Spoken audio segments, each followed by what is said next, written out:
જય માતાજી ને રાધે રાધે। તો કેમ છો બધા મજામાં ને? હા હું તે મજામાં જ છું। તો હજી તો અમારા રિયાંશભાઈ જો આરામમાં છે, એ જો હું તો છે મસ્ત મજાનો, પણ હજી આપણે તો બધું કામ કરવાનું બાકી છે જો, કારણ કે રી ઉપાય રહેતો નહોતો ને એટલે જો બધું કામ હજી પડ્યું છે।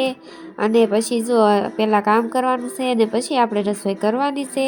તો સારું હાલો, આપણે જો રસોઈ બનાવી નાખી છે અને ભીંડાનું શાક અને રોટલી બનાવી નાખ્યું છે। અને ગૌતમ જો જમવા આવી ગયા છે। એ જો બહુ એને ભૂખ લાગી હતી, તો જો જમવા પીણ્યા છે અને હારે હારે મરચાં મીઠાવાળી કાકડી કરી નાખી છે।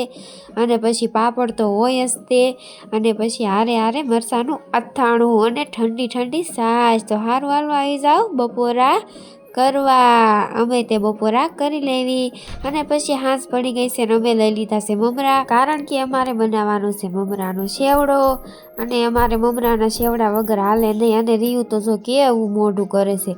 તો ફાઇનલી આપણો મમરાનો સેવડો બનીને રેડી થઈ ગયો છે। આ સેવડો હોય ને તો મજા આવે ખાજા રાખવી, અને ગૌતમને ટિફિનમાં હાલે। અને જો આપણો સેવડો બની ગયો છે મસ્ત મજાનો। હવે જો ડ્રમમાં ભરી દેવી સેવડો, આખો ડ્રમ ભરીને સેવડો બનાવી નાખ્યો છે। વિડીયો ગમ્યો હોય લાઈક